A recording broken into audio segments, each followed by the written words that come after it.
something that, in my mind, is necessary. I think it's something that people are looking for, but is not there with anybody right now, because it's something I don't think that can be compared until at least midway through their career. There's Jordan Speed. Someone's like, hey, for yourself a second, what's doing? Get out of here.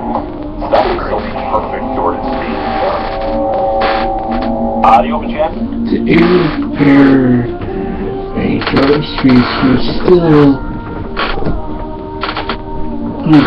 still one of the best golfers, but able to compare to Tiger Woods. Jordan Speed, he hasn't reached where Tiger Woods has been in the golf world yet. But this weekend at St. Andrews, the old course. Tomorrow is when it gets underway, but it's this weekend. So we're both right. Favreau, who tried to correct me, which he's right, but it is also this weekend. Everybody wins. Will Tiger be there this weekend? That's the real question. Yeah, I don't know. Joining us to discuss a fellow who covers the Open Championship. He's there now. Please welcome from BBC Live, Mr. Connor McNamara. Good morning, sir. Good morning. Hi, guys. How's things? Good. How are you? Yeah, very good, thanks. I'm just hoping I get to stay dry. It's great having this summer golf in the UK and up in Scotland, but sometimes the weather doesn't quite play ball with us. And over the years, I'm not a believer in the waterproof trousers. I'm a believer of wearing shorts. I think bare skin dries quicker than any sort of artificial material. So if you look on the telly, you'll see me. I'll be the guy wearing shorts. Oh, good. We'll look for you. The guy wearing shorts and in a windbreaker on top. I always love that look. Right, yeah. Thanks for doing this, Connor. Real quick, before we get started, where do you hail from in the UK? Well, I'm from Ireland. I'm from Limerick in Ireland, so we've got some decent golf courses down there, that sort of southwest coast in the Republic of Ireland. But yeah, I work for the BBC, so I spend most of my time in England and Scotland. Okay. Do people overseas in the UK and in Ireland, Scotland, do they, because we like to try and imitate you and try the accent, and I was actually born in England, so it's no problem. Do you guys imitate us sometimes too? Oh, absolutely. I mean, we've got a few Americans. We've got Andrew McGee and Jay Townsend, and these kind of guys working with us, and they take a lot of ribbing and a lot of laughing at their expense and on certain pronunciations of words. Like what? Because I got the Irish accent, I get it from my colleagues anyway, so yeah. Nobody's safe. But what kind of words do the North Americans say that you guys give it to them on? Well, the one we really got, this isn't North Americans in general, as it was just Jay himself, but he was trying to say acclimatized, you're trying to acclimatize to the conditions, but he said, you've got to acclimate, which we found great mirth in. Well, listen, hopefully the players can acclimate themselves. Apparently it's going to be wet at the start. How's the course playing? Everybody's saying it's soft and gettable, I guess, over the next couple of days. Yeah, it's very clean. I mean, the thing, okay, this is St. Andrews, this is the home of golf, and it's a very prestigious course, but, for people who might have been here and might think of what a fantastic golf course looks like, I mean, this place is different because it's the original place where they first started playing the game, and it doesn't maybe have the spectacular scenery of some of the, golf courses that we see around the circuit. I mean, what's great about here is the history and the old-fashioned nature of it, and much of the course is very flat. The big challenge here is the wind, and it was one of the interesting sort of tete-a-tetes in the build-up is Jordan Speed has said that he's actually been practicing, and this just shows the younger generation, he's been practicing and getting the course in his head by playing computer games. So he's playing on the video games the course at St. Andrews, and he's getting to learn the course that way.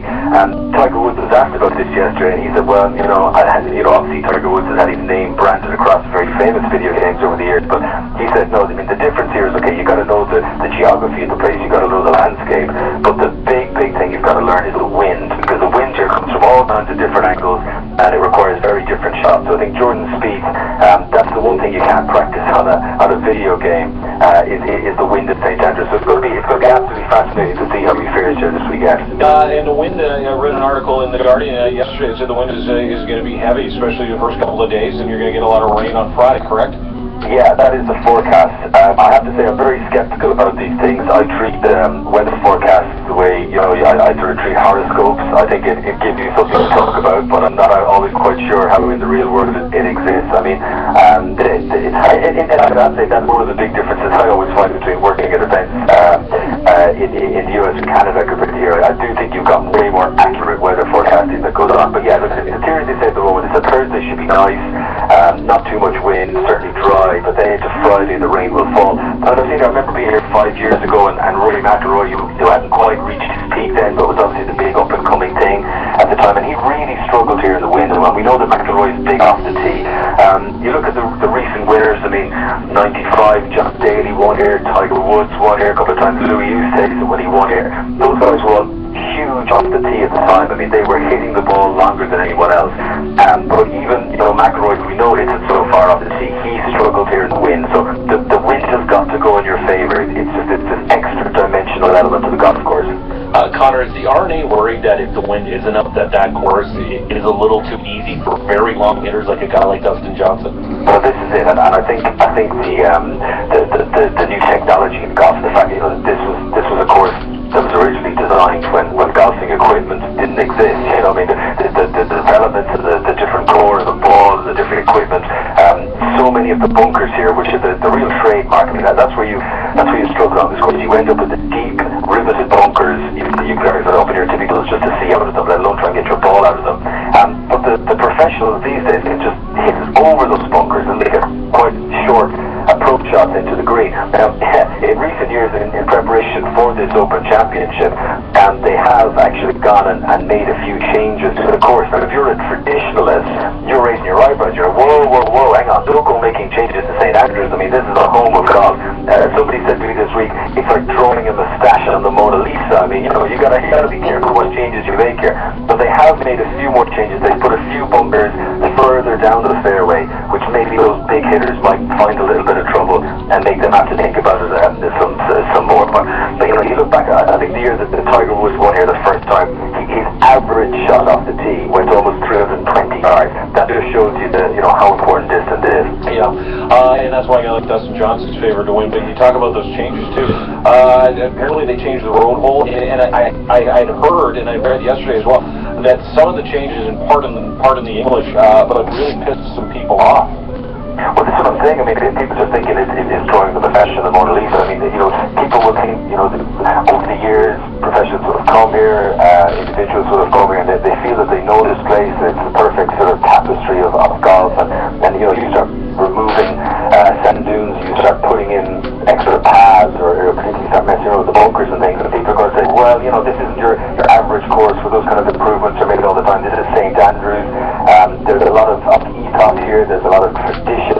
There's a lot of pageantry. And I guess, when we come here, that's what we're buying into. It's that old world feel. And they've been playing golf here for 400 years, and you'd like to think that when you walk the flanks that basically very little has changed. That's the appeal of St. Andrews. But as you mentioned earlier, these are different times. The players hit the ball so much further.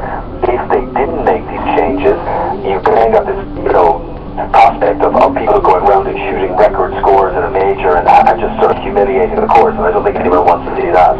Connor, real quick, we've got about 30 seconds to go here. We all know the big names that the tournament favorites are. Who are some of the dark horses to look out for? Well, I don't know about the dark horses. I mean, I personally think Ricky Fowler's on a roll. He's won here in Scotland during the week. Tiger Woods is playing against Jason Day of Australia. People might fancy him to have a little bit of a run at things. I think if you're to take maybe a name, a well-known name, but one who hasn't managed to grasp the major just yet is Lee Westwood. He traditionally starts Open Championships well so many times in recent years. Lee Westwood's name will be up in the top three after the first two rounds. I think he definitely wants to look out for to maybe take that extra step and push forward. But there's a lot of interest for some of the local players here as well, and it's very difficult. And I guess this is why we're so intrigued by the whole thing is that because you've got guys like Danny Willett in England in their field of 150 people, I just think it's very difficult to think about. But Willett, I guess, loves to pick up surprise names like that. Okay, listen, appreciate you doing this, Connor McNamara.